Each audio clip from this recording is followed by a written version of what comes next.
Que alegria, meus irmãos, estar aqui. É bom estar com quem a gente gosta, né? Pastor Biromenal veio lá de Rio Preto só para estar com a gente aqui também, ele e a esposa. Obrigado pelo carinho, viu? Deus abençoe sua vida. Eu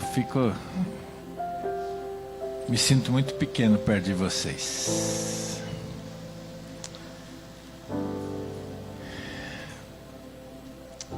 Falar de família é sempre um desafio, falar de família para família. Eu comecei a pregar em 1979. Não fica fazendo conta, meu irmão, por favor. Relaxa. E eu fui para o seminário em 80 e comecei a pregar. E eu já falei muito sobre família. Esse é um tema recorrente nas igrejas, dada a necessidade. A gente sempre fala desse tema, porque é um tema sempre atual. E sempre urgente também. Então a gente sempre fala disso. E a gente já fez muita coisa. Nós já fizemos muitas listas, já fizemos muitos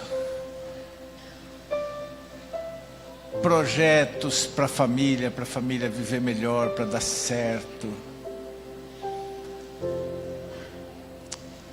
Mas eu queria dizer uma coisa para a família que está hoje aqui.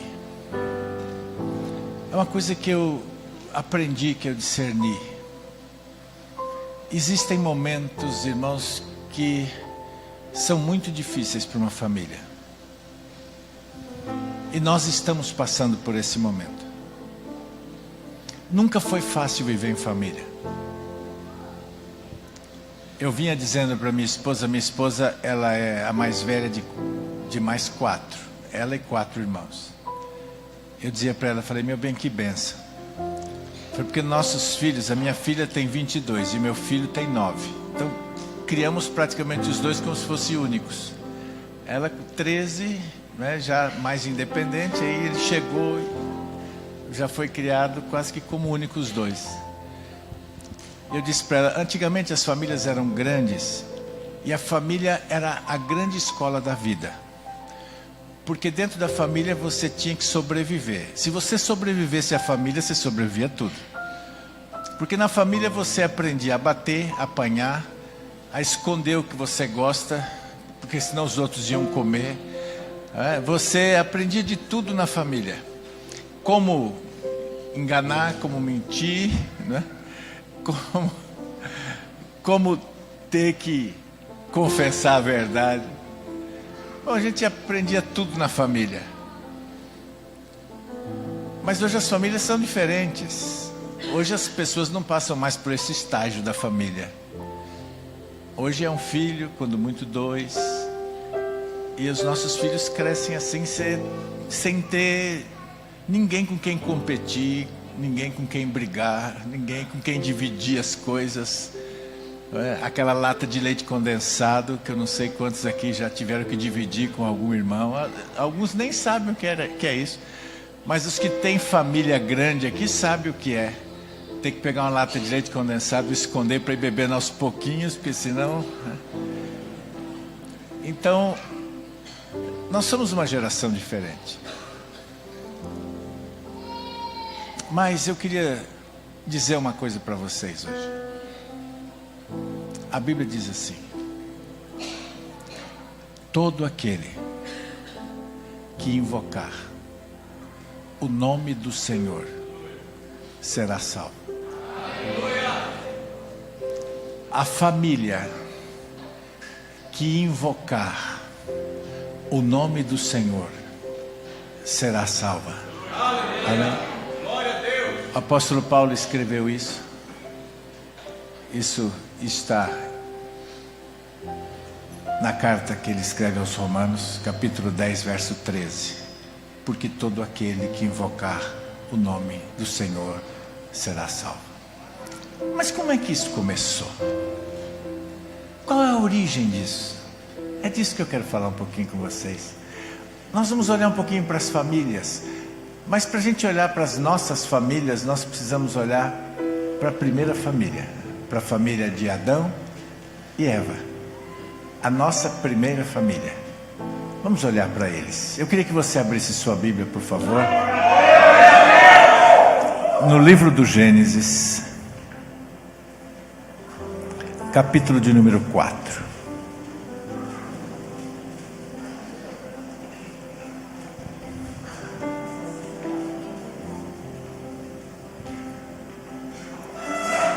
Diz assim a palavra de Deus: coabitou o homem com Eva, sua mulher. Ela concebeu e deu à luz a Caim. Então disse: adquiri um varão com o auxílio do Senhor. Depois deu à luz Abel, seu irmão. Abel foi pastor de ovelhas e Caim foi lavrador da terra. Amém? Olha que interessante.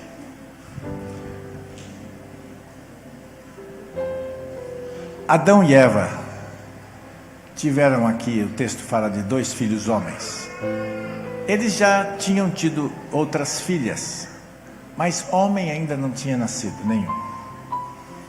Mas agora Eva está muito feliz, porque só nascia menina, menina, menina, e menino nada. Aí nasceu o primeiro, nasceu Caim. E ela ficou feliz.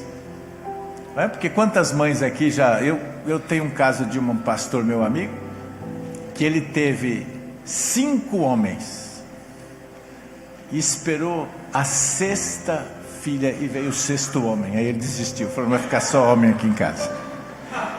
Aí o que ele fez?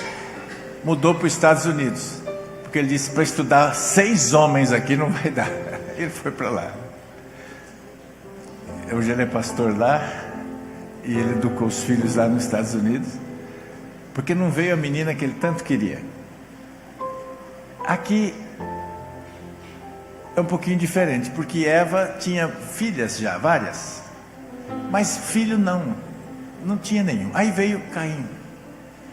E aí foi aquela alegria da mãe poder pegar um filho homem, porque ela queria esse filho homem.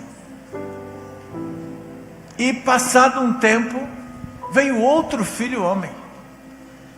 E o primeiro filho ela deu o nome de Caim, era o primogênito. E o segundo filho ela deu o nome de Abel. Caim e Abel, os 2 irmãos. E várias irmãs que já tinham sido geradas. Mas o texto diz uma coisa interessante. Ele diz que Abel era pastor de ovelhas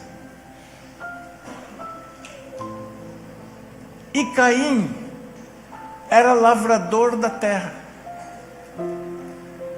Bom, não é difícil da gente entender que pessoas têm aptidões diferentes, que um tinha uma aptidão para uma coisa e outro tinha aptidão para outra coisa. Mas não é disso que o texto está falando. O texto está falando de uma coisa ainda mais profunda, mais complexa.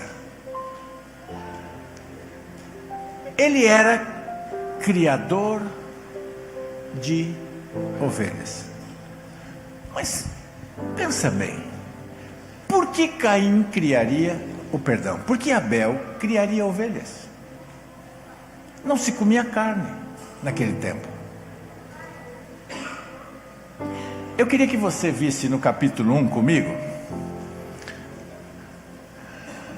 aí no Gênesis mesmo, mas no capítulo 1,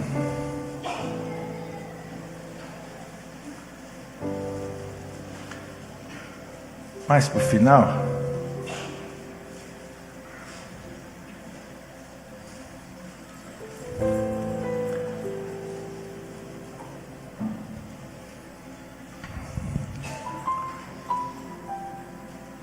Gênesis, capítulo 1.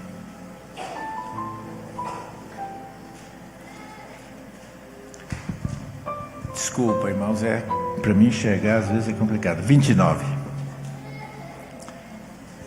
Disse Deus ainda: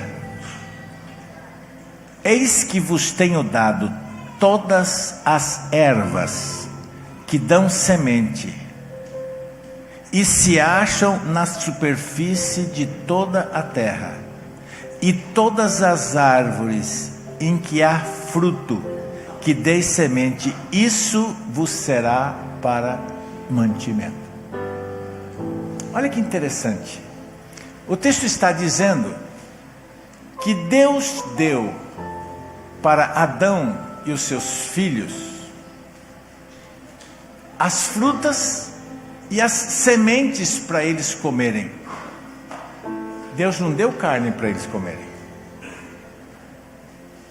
Diga, deu fruto e semente. Até porque, para que ele pudesse dar carne, teria que haver derramamento de sangue. Se Deus desse carne para Adão, para Caim, para Abel, teria que haver derramamento de sangue. Ora, se eles não comiam carne, por que é que Abel vai até a presença de Deus, na continuação do texto, e leva como oferta a primícia do seu rebanho e oferece como holocausto ao Senhor? Por que ele faz isso? O livro de Gênesis, ainda no capítulo 9, verso 1, vai lá um pouquinho, só para você ver como isso é diferente. Gênesis capítulo 9.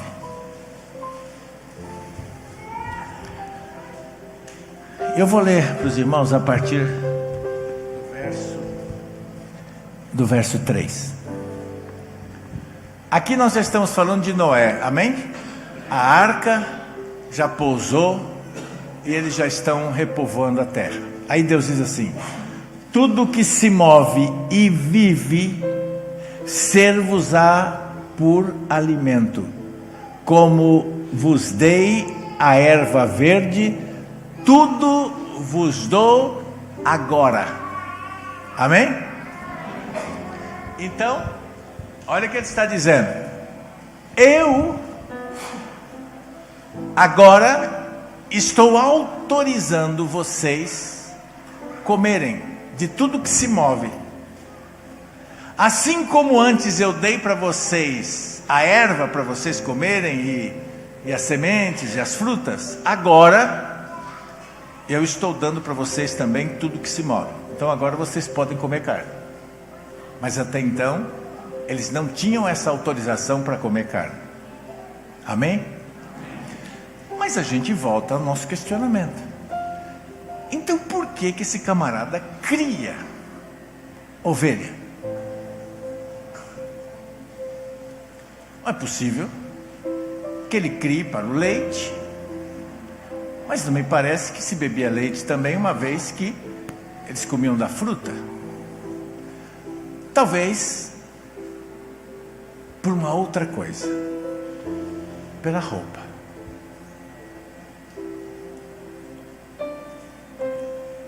No capítulo 2, aliás, no capítulo 3 de Gênesis, vamos lá.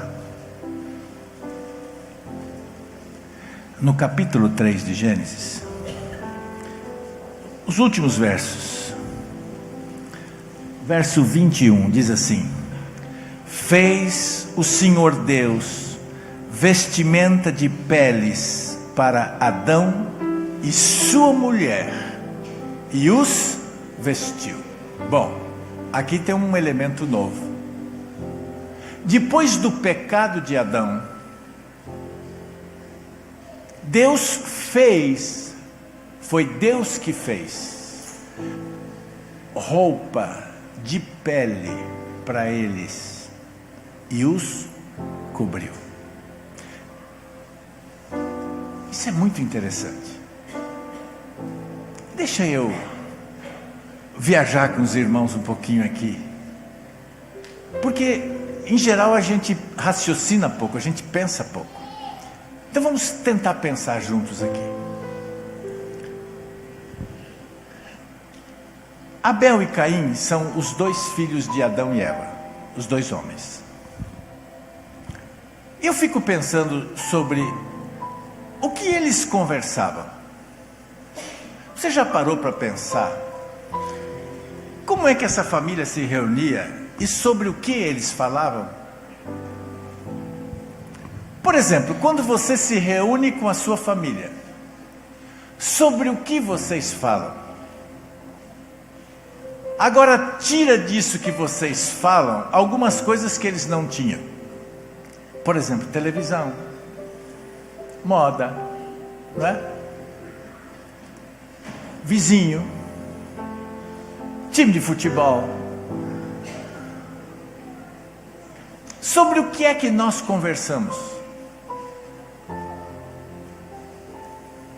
Eu me lembro quando eu era criança, e vocês sentados aqui, me lembra exatamente eu ouvindo meu avô falar. O meu avô sentava numa cadeira, ele era espanhol, ele veio da Espanha como imigrante, saiu de lá na Primeira Guerra Mundial, veio para cá, chegou no Brasil aproximadamente em 1910, ele é de 1899. Aí ele sentava com a gente assim, e ele contava as suas histórias. O meu avô contava como foi a viagem, as dificuldades da viagem, as pessoas que morreram nessa viagem. Como é que foi chegar no Brasil, receber do governo um pedaço de mato e ter que desmatar para plantar o café. Aí os animais que eles encontraram aqui, as histórias das onças que vinham comer os cabritos que eles tinham no cercadinho. A história dos macacos que vinham e estragavam toda a plantação de milho que eles faziam. Então os meus avós, eles sentavam com a gente e contavam as histórias. Eles falavam do quê? Do passado, das coisas que aconteceram. Agora vamos imaginar se em algum momento Adão e Eva não sentou com Abel e Caim para conversar sobre o passado. Os irmãos, imaginem a história que eles tinham. Eles tinham morado no jardim do Éden. Hoje eles não moravam mais. Eles estavam fora do jardim, mas eles tinham tido uma experiência que nunca nenhum ser humano teve.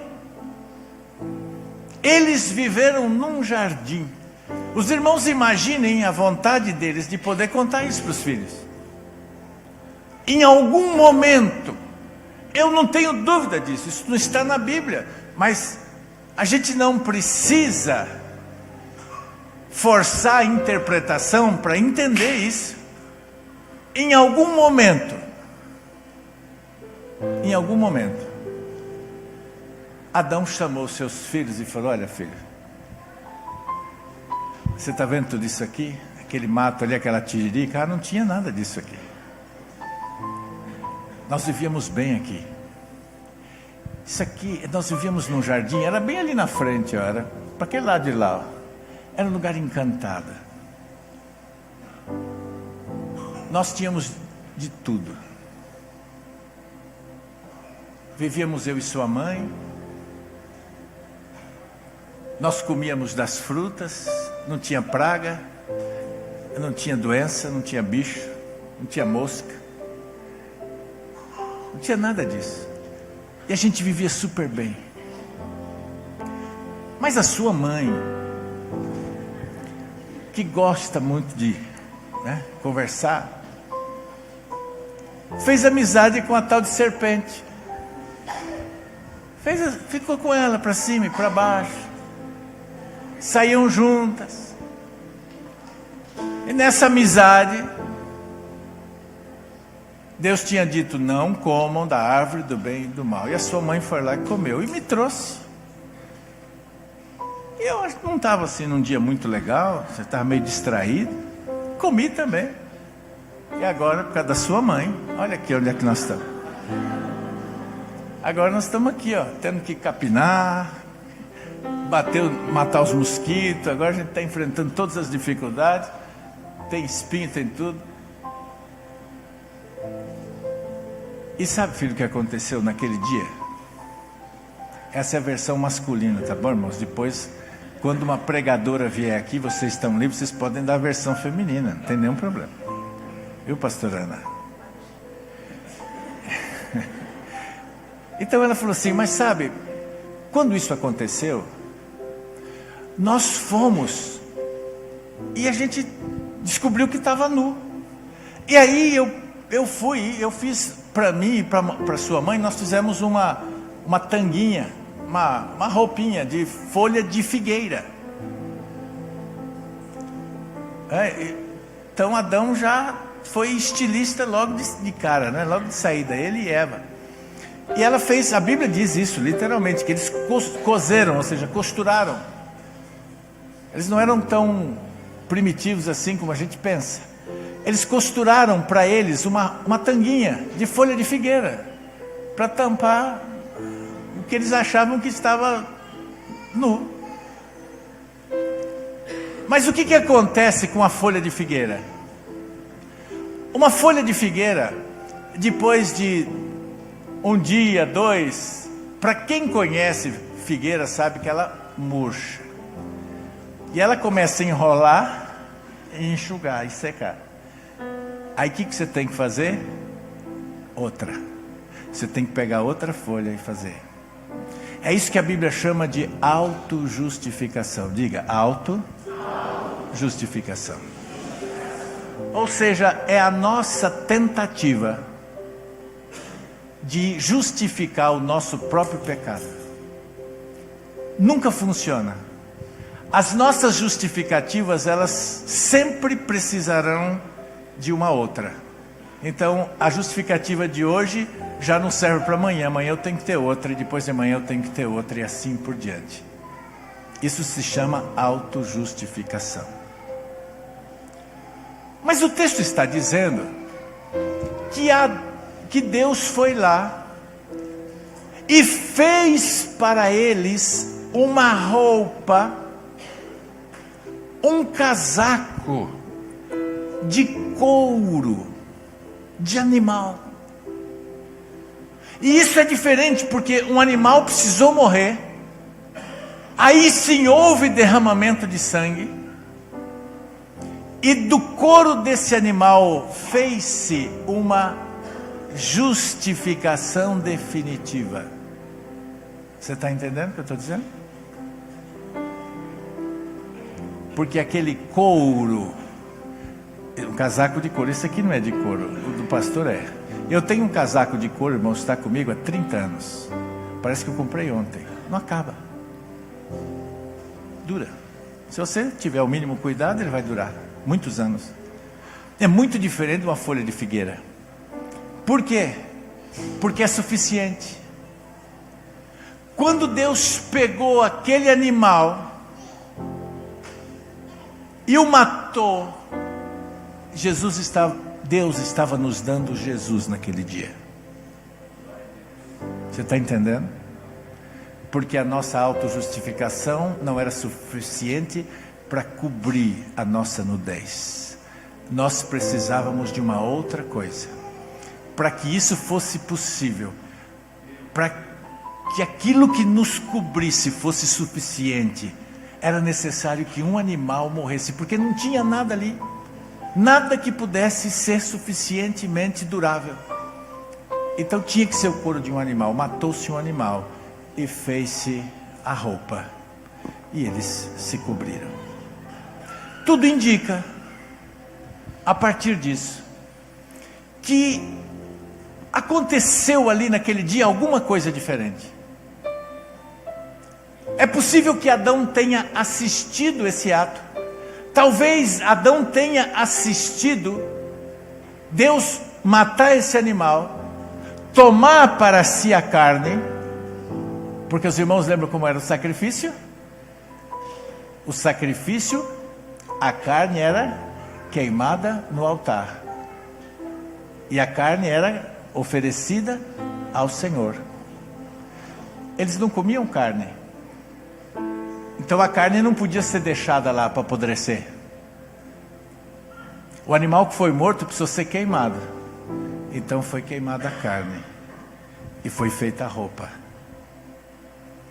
Tudo isso Adão passou para os seus filhos. Tudo isso Adão compartilhou, é natural. Mas Adão também disse assim: olha, meus filhos, a nossa vida ficou pesada depois disso. Porque Deus nos orientou e disse: não façam, e nós fizemos. E o pecado nos trouxe um problema. A nossa vida se tornou canseira e enfada. Bom, não é difícil entender que Caim somatizou a maldição, enquanto que Abel somatizou a bênção. Caim pensou assim: é isso mesmo, a vida é dura, a vida é difícil, então eu vou pagar esse preço. E quando ele foi oferecer o sacrifício dele, a oferta dele, quando ele foi entregar a oferta dele, ele não foi levar só a oferta, ele levou com ele esse ranço. E ele coloca no altar daquilo que a terra produziu. Mas Abel não. Abel vai até o altar e Abel coloca a carne para ser queimada diante de Deus como oferta. E com certeza o couro era para eles, para a roupa. Deus se alegrou de ver Abel. Deus gostou de ver a atitude de Abel. Deus gostou de ver como Abel entendeu a bênção, como Abel olhou para aquilo e falou: poxa, é verdade, nós estamos debaixo de uma maldição, mas Deus preparou uma saída, Deus nos cobriu.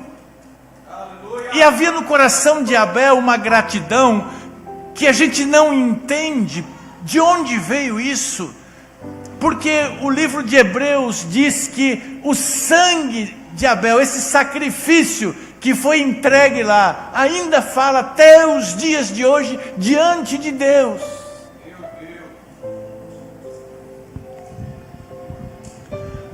Mas Caim estava marcado pela maldição. Nós somos malditos.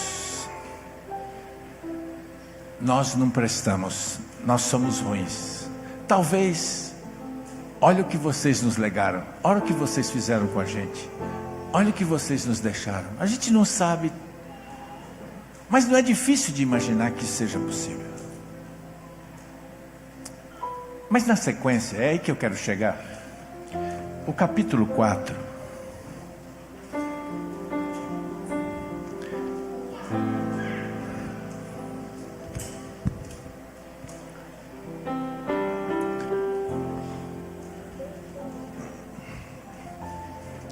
Lá para baixo,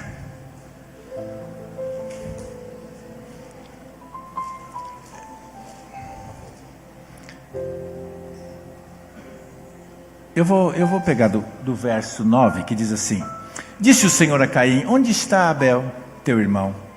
Ele respondeu: não sei. Acaso sou eu o tutor do meu irmão? E disse Deus: que fizeste? A voz do sangue do teu irmão clama da terra a mim. Eis agora, pois, maldito, és agora, pois, maldito por sobre a terra, cuja boca se abriu para receber de tuas mãos o sangue do teu irmão. E quando lavrares o solo, não te dará ele a sua força, será fugitivo e errante pela terra. Vamos entender. Bom, nós estamos falando de estágios, amém? Então, primeira parte, dá licença.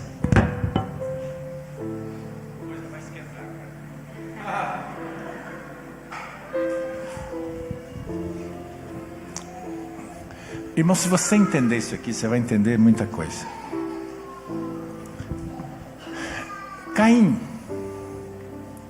ficou muito enciumado, porque Deus recebeu o sacrifício de Abel e não recebeu dele.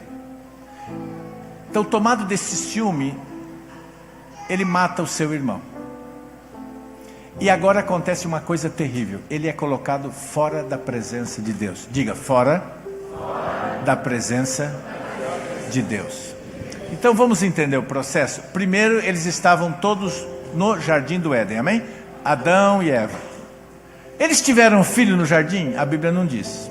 Então nós não vamos nem pensar nisso.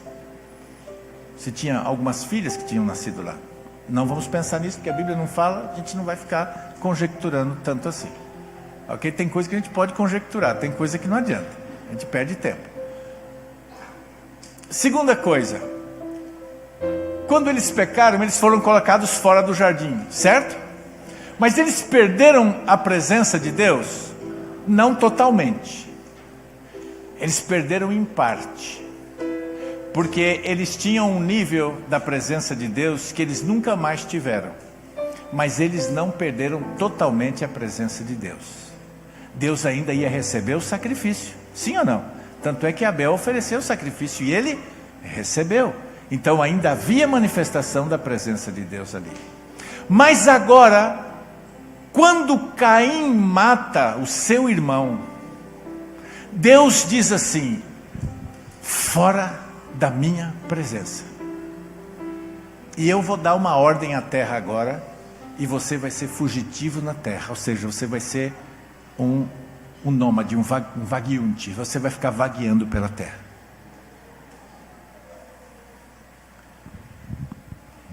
Nessa condição, ele gera filhos. Caim tem uma descendência. Eu quero que você leia comigo agora a descendência de Caim. Verso 17. Diz assim: E contribuiu Caim com e coabitou Caim com sua mulher, que era sua irmã, evidente. Ela concebeu e deu à luz a Enoque. Caim edificou uma cidade e lhe chamou Enoque, o nome do seu filho. A Enoque nasceu-lhe Irade. Irade gerou Meusael, e Meusael a Matusael, e Matusael a Lameque. Lameque tomou para si 2 esposas. Olha que interessante, esse era guloso. Veja os irmãos, que foi justamente os descendentes de Caim que começaram com esse negócio de ter 2 mulheres, né? Tomou para si 2 esposas. O nome de uma era Ada, e a outra se chamava Zilá. Ada deu à luz a Jabal. Este, agora presta atenção, Jabal foi pai dos que habitam em tendas e possuem gado. Diga, habita em tendas e possuem gado. O nome do seu irmão era Jubal. Este foi pai de todos os que tocam harpa e flauta. Diga, tocam harpa e flauta. Ok. Zilá, por sua vez, deu à luz a Tubal-Caim, artífice de todo instrumento cortante. Diga, instrumento cortante, de bronze e de ferro. A irmã de Tubal-Caim foi Naamá. Agora vamos lá, vamos entender isso aqui.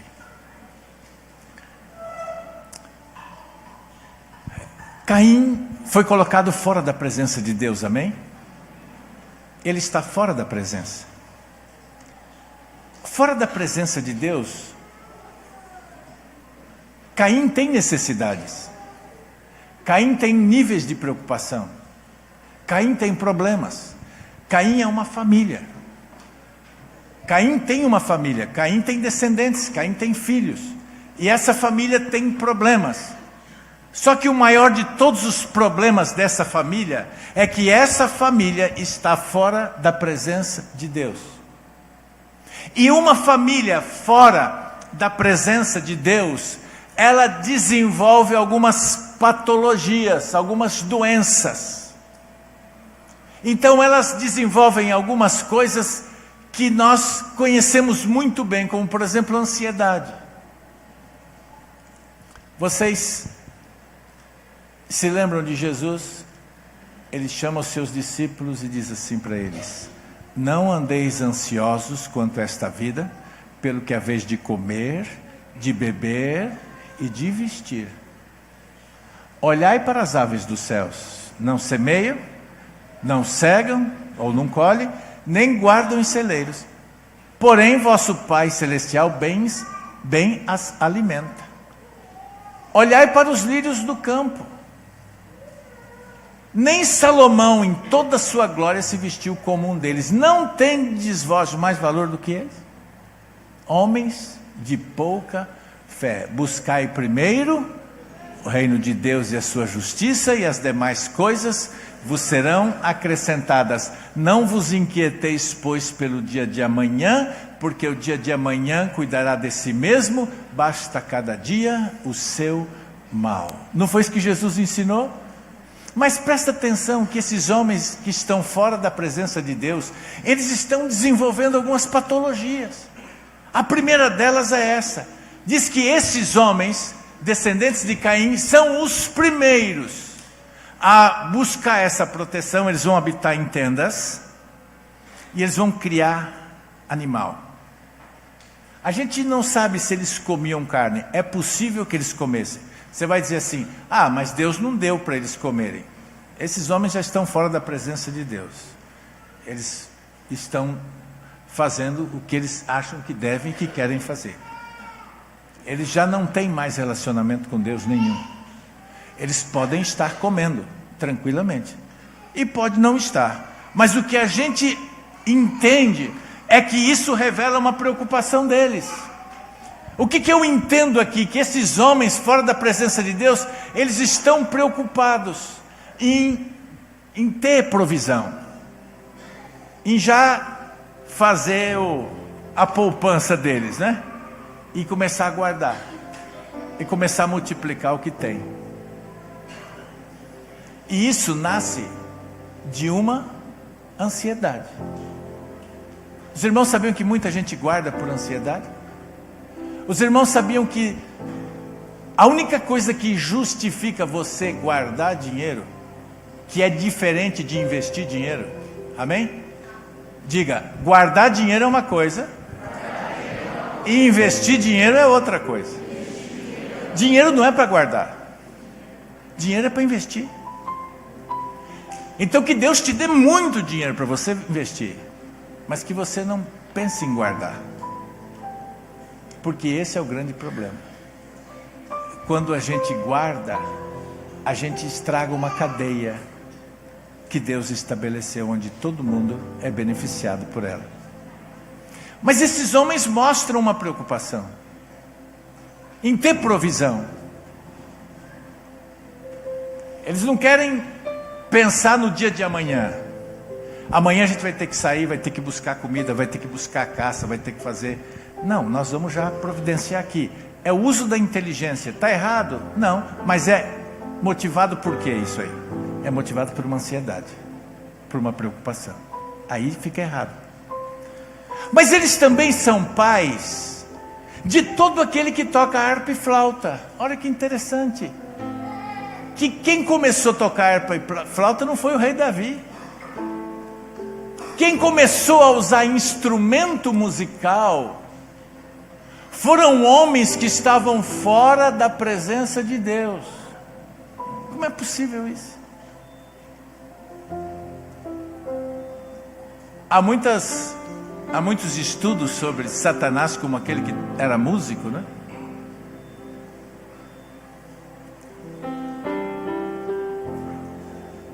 Mas por que eles desenvolveram isso?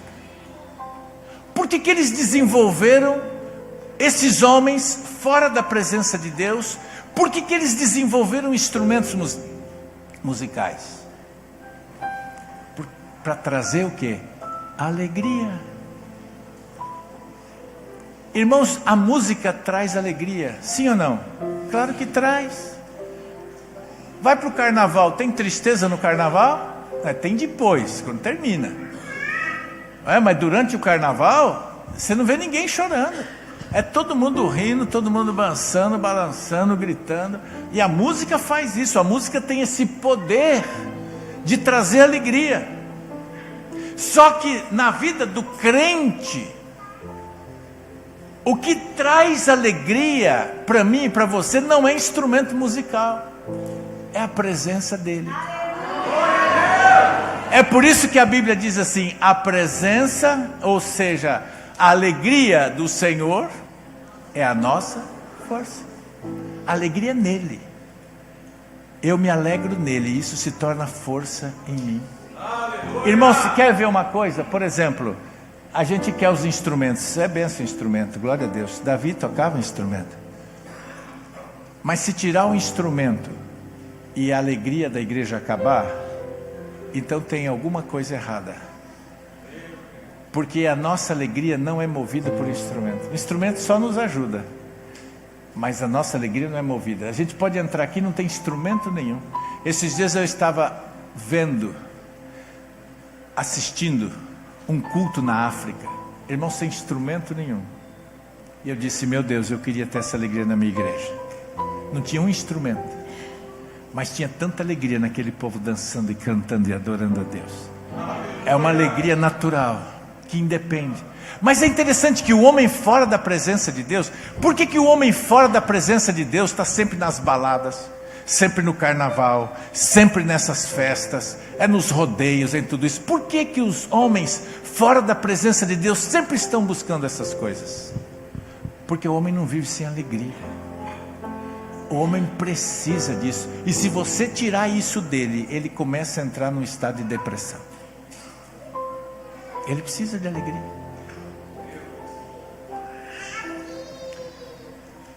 Mas Maria disse assim: a minha alegria está no Senhor, no meu Deus. Ele é a minha alegria. Ele é a minha alegria. O terceiro grupo dos descendentes de Caim, a Bíblia diz que são os fabricantes de instrumentos cortantes, presta atenção, de cobre e ferro. Os arqueólogos descobriram que os primeiros instrumentos cortantes eram pontas de lança e objetos para rasgar carne. Por que eles construíram isso?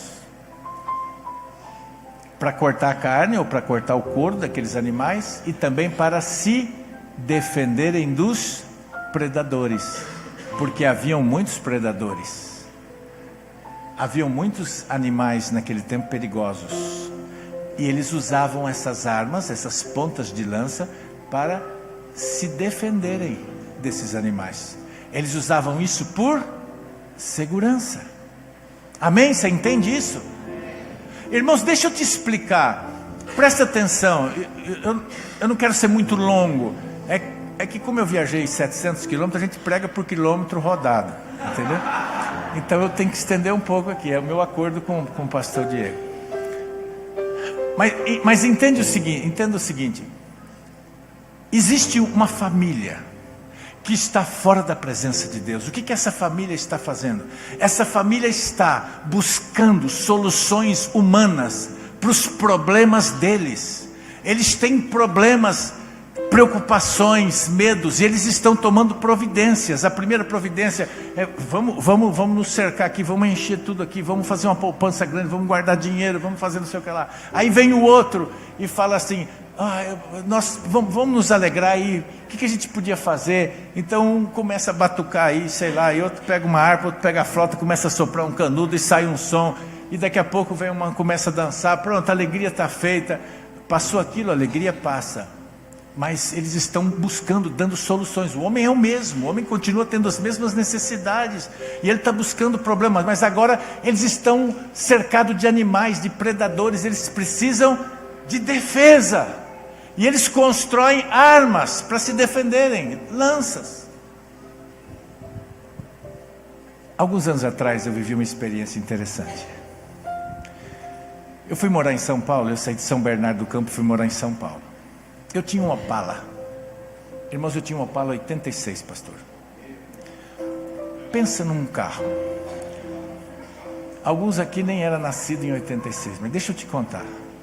Aquele barulhinho do câmbio, irmãos, era assim, ó, crac, crac, crac, crac, Eu era apaixonado por aquele câmbio daquele carro. Eu não vendi aquele carro por nada. Eu tinha outro carrinho, mas aquele ali era meu xodó. Quando eu mudei para São Paulo, eu deixei o outro carro em São Bernardo e fui só com o Opala. Esse aqui é o meu, filho, minha água é essa. Não, mas eu quero geladinho. Tá aqui, ó. A sua tá quente.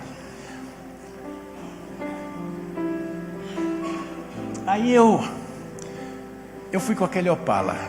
Irmãos, todo mundo chegava em volta. Carro antigo, né? Todo mundo passava em volta, queria ver o carro. Aí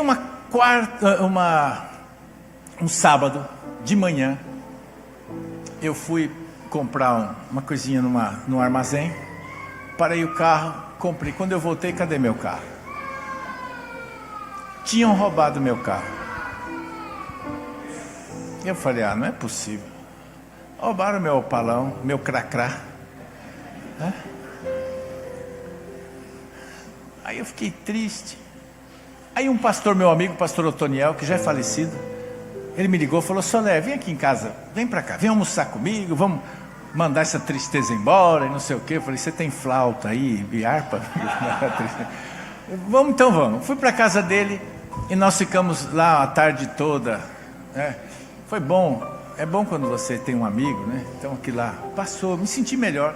Quando eu cheguei em casa, irmãos, tinham entrado na minha casa, fizeram uma limpa na minha casa, coisas que eu amava, filme do meu casamento, por exemplo, com a minha mãe que já faleceu, estava tudo, eles levaram tudo embora, defecaram por toda a casa. A igreja ficou tão penalizada comigo. Isso foi no sábado, que no domingo à noite os líderes se reuniram e me deram um Opala Comodoro preto. Irmãos, parecia um deputado. Irmãos, imagina. Naquele tempo, eu estou falando na linguagem antiga. Esses meninos não sabem nem do que eu estou falando, mas os mais velhos aqui sabem. Me deram um Comodoro preto. Sabiam que eu gostava do Opala. Aí acalmou minha alma. Por que essas coisas acalmam a gente? Sempre esses negócios acalmam a gente. Aí acalmou minha alma. Eu já até tinha esquecido da casa, de tudo. Aí o pessoal fez um mutirão, foi lá, limpou minha casa, arrumou, ficou tudo certo. Segunda-feira, terça, eu com o Opalão. Na realidade eu fui pegar o Opala na terça-feira, porque na segunda eles me deram no domingo, até na segunda fomos ver, na terça-feira eu fui pegar. Todo o processo que vocês já sabem. Era usado, mas era novo. Quarta-feira, uma garoinha assim, ó, chovendo. Eu cheguei para o Opalão na frente da igreja, dirigi o culto. Quando eu saí, cadê o Opala? Tinham roubado.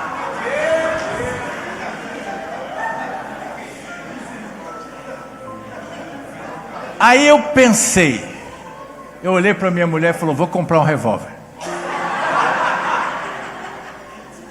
Falei, vou comprar um revólver. Eu morava perto do Center Norte, tinha uma loja lá cheia de arma. Quinta-feira já fui para lá. Fomos de ônibus, porque eu não tinha carro. Pegamos o ônibus, descemos até o Center Norte, ali perto da rodoviária de São Paulo.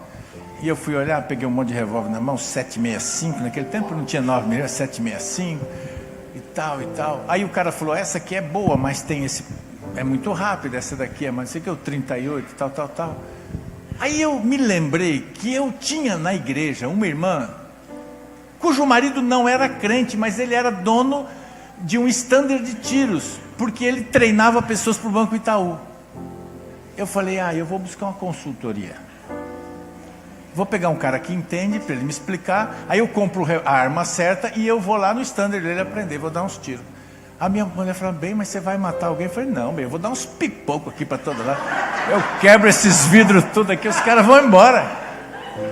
Eu falei, eu não vou ficar aqui esperando o cara vir entrar na minha casa de novo. Ela só baixava a cabeça e ficava quieta. Aí eu fui no irmão. Me lembro como se fosse hoje, sexta-feira à noite. Eu entro lá. Aí eu falei, meu irmão, tudo bem? Ele veio, me abraçou, gostava de mim. Conversa vai. Eu falei, filho, eu tomei uma decisão, vou comprar um revólver. Ele ficou me olhando. Falei, pastor comprou um negócio. Aí ficou. Eu falei assim, eu fui lá no Center Norte, olhei lá na loja tal, ele conhecia todas as lojas, eu vi esse aqui. Aí eu queria que você me orientasse, que arma que eu compro? Ele falou assim, pastor, o senhor vai matar uma pessoa? Eu falei, não, nem pensei nisso. Eu vou dar uns tiros aí, vou fazer um barulho. Ele falou, o senhor vai fazer tudo errado. Ele falou, eu vou treinar o senhor, mas é o seguinte, se o bandido vier, o senhor tem que matar ele. Porque se o senhor só fizer isso aí, esses caras vão voltar para buscar essa arma, porque o bandido precisa de arma. Eu falei, rapaz. Ele falou, pastor, posso lhe dar um conselho? Eu falei, é por isso que eu estou aqui. Ele falou, confia em Deus.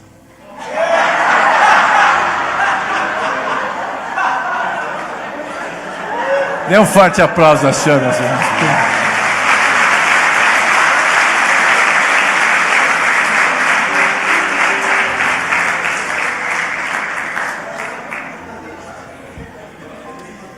Por que eu estou te contando isso? Porque é muito fácil sair da presença de Deus. A gente pensa que a gente não sai, mas a gente sai. Mesmo os crentes saem. E todas aquelas coisas que tinham me acontecido foram me ferindo e me tirou da presença. Eu saí da presença de Deus. Eu fiquei reativo. Eu falei, agora eu vou me defender. Por que eu estava dizendo isso? Porque eu estava me sentindo abandonado, sozinho, sem a presença dele. Quando o camarada falou para mim, pastor, confia em Deus. Aí eu fechei a cara, entrei no carro. Minha mulher olhou para mim e falei, cala a boca. Agora não é hora de diálogo.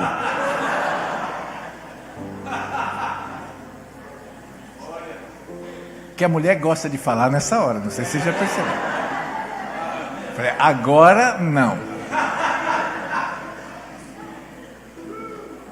Ela fechou a carinha dela, ficou e fomos para casa. Entramos. Nós não tínhamos televisão nessa época. Ela foi para o quarto dela, para o nosso quarto. E eu tinha 3 quartos na casa, eu fui para outro quarto. Mas não estava brigado com ela não, eu fui orar. Aí eu dobrei meu joelho. E Deus me pegou, irmãos. Irmãos, Deus não tem dó da gente não. Eu descobri. Nessa hora Deus se levantou assim na minha frente e começou. Eleva os meus olhos para os montes, de onde me virá o socorro? O meu socorro vem do Senhor que fez o céu e a terra. Ele não dorme nem toscaneja, ou seja, não cochila. O Senhor é meu pastor, nada me faltará. E aí Deus começou, irmãos, foi um texto atrás do outro, um texto atrás do outro, vindo tudo na minha cabeça, e eu chorando, Eu falei, Senhor, me perdoa, nunca mais, nem quando o Bolsonaro for presidente, eu vou comprar uma arma para mim.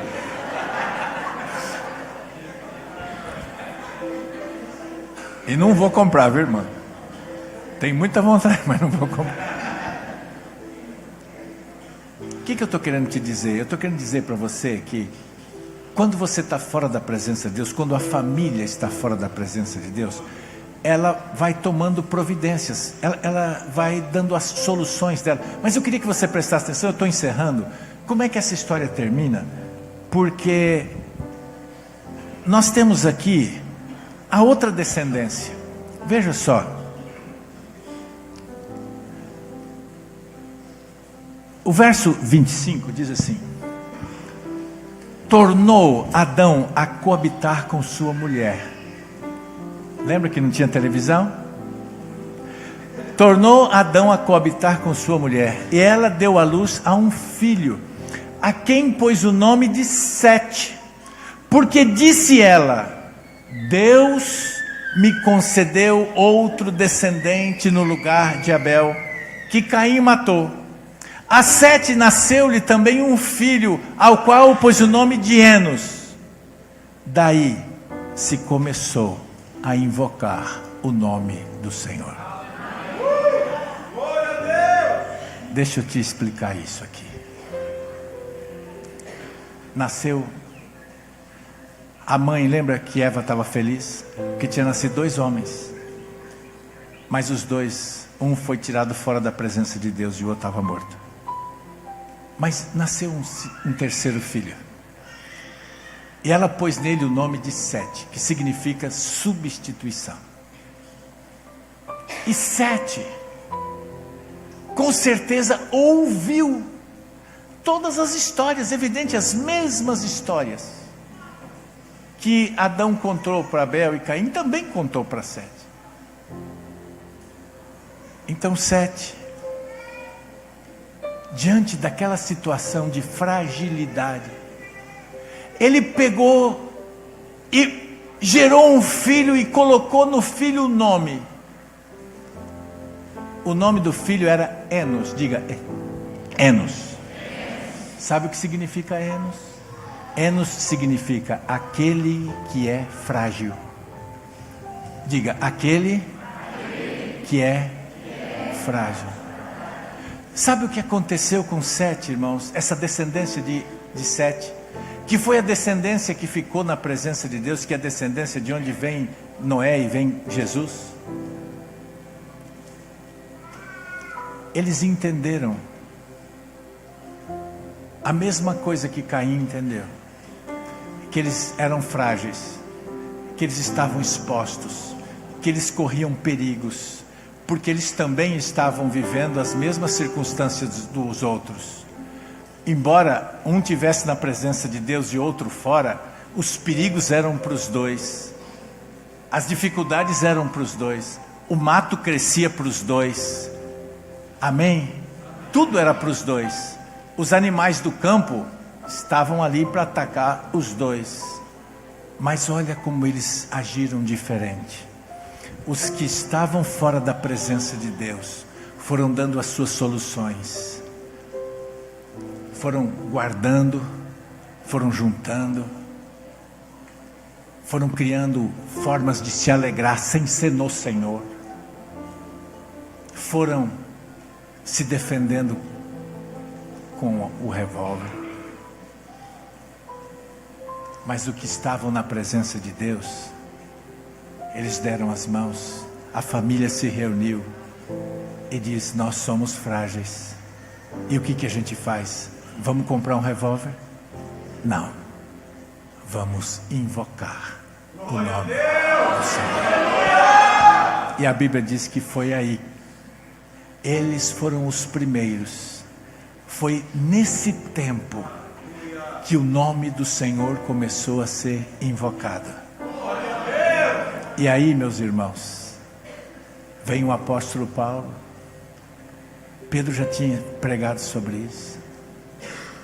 E vem dizer assim: todo aquele que invocar o nome do Senhor será salvo. Dê um forte aplauso a ele.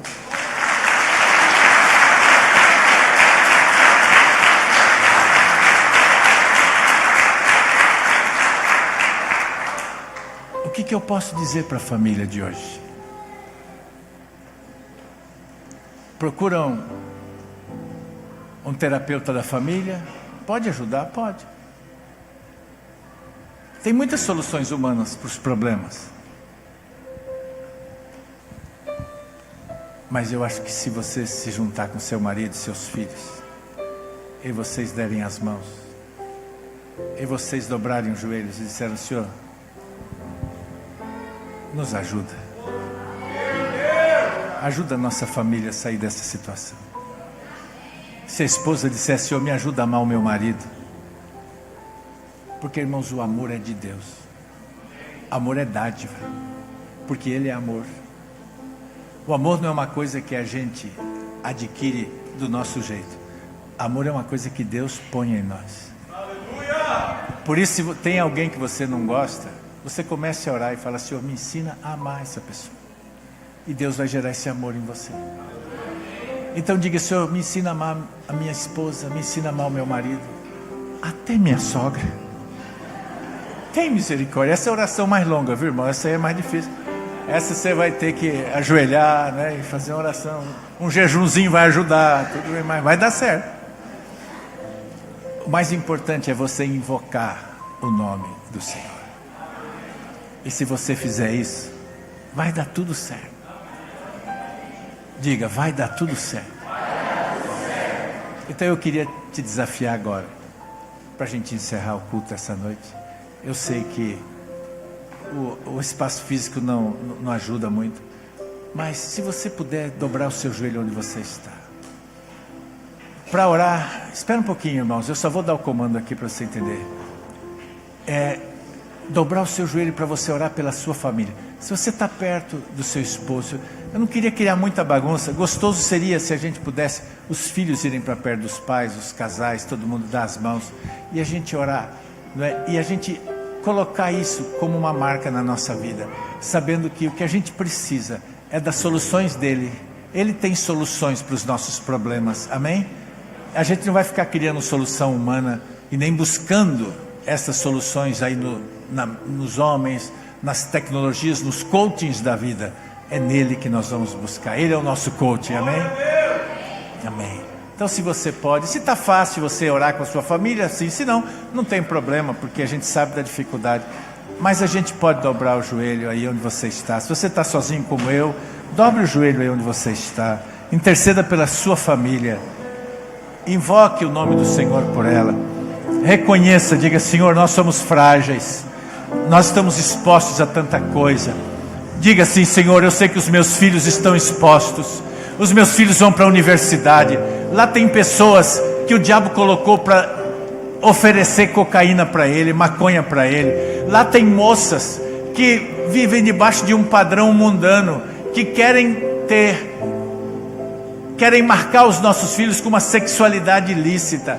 Também os homens, tem moços que estão nessas universidades que só querem relacionamentos ilícitos. Livra os nossos filhos, Senhor. Ajuda-nos, invocamos o Teu nome agora. Guarda os nossos filhos dos perigos, os nossos filhos do mal. Guarda-nos, guarda a nossa vida financeira. Dá-nos sabedoria para administrar. Dá-nos os recursos que nós precisamos.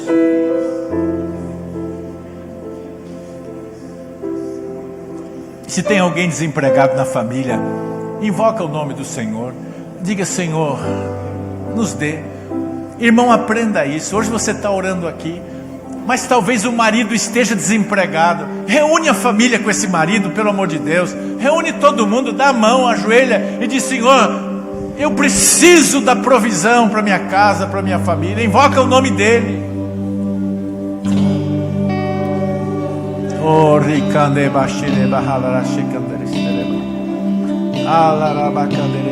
Ora pela sua família.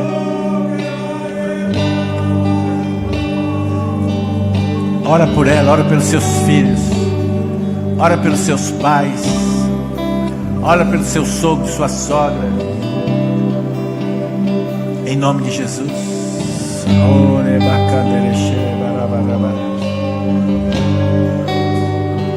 Todo aquele que invocar o nome do Senhor será salvo.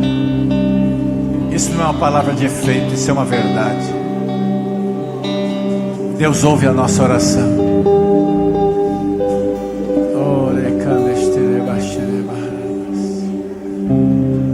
Oh, meu Deus e meu Pai, eu te louvo pelos teus filhos. Eu te louvo porque teve um homem chamado Sete lá atrás, que diante das situações mais difíceis, quando ele entendeu que era frágil no mundo de predadores, ele procurou o Senhor, ele procurou a tua ajuda, e ele começou a invocar o teu nome. Senhor, hoje nós somos um povo que procura de tudo. Hoje nós temos especialistas em todas as áreas. Hoje nós temos terapeutas conjugais. Hoje nós temos psicólogos, psiquiatras. Nós temos todo tipo de remédio e terapias. Mas hoje nós queremos nos voltar para o Senhor. Hoje nós queremos abdicar, Senhor Deus, das soluções humanas, para dizer: Senhor, vem sobre nós. É do Senhor que nós precisamos. É mais do Senhor da nossa vida. É mais do Senhor da nossa casa. É mais da tua comunhão. Senhor, nós temos te esquecido. Nós temos deixado o Senhor em segundo plano. A nossa vida nos absorveu, nós entramos em casa, já vamos ligando a televisão, vamos encontrando um tanto de coisa para fazer, e a gente já não tem mais comunhão em família. E quando a gente consegue ter alguma comunhão em família, a gente se esquece do Senhor. E quando os nossos filhos trazem os problemas, nós tentamos dar soluções humanas. Senhor, nós queremos te dizer que nós confiamos em Ti, que o Senhor é a nossa força, é a nossa fortaleza. A Tua palavra diz que o Senhor é aquele que enriquece e empobrece. O Senhor é aquele que exalta e abate. Nós estamos nas Tuas mãos. Pedimos, Senhor, nos conduza em segurança neste mundo, para que enquanto estivermos aqui, possamos cumprir o Teu propósito. Livra-nos do mal, livra os nossos pés da queda, livra os nossos olhos das lágrimas, livra nossa alma da morte e dá-nos a alegria da Tua presença, em nome de Jesus. Amém e amém. Dê um forte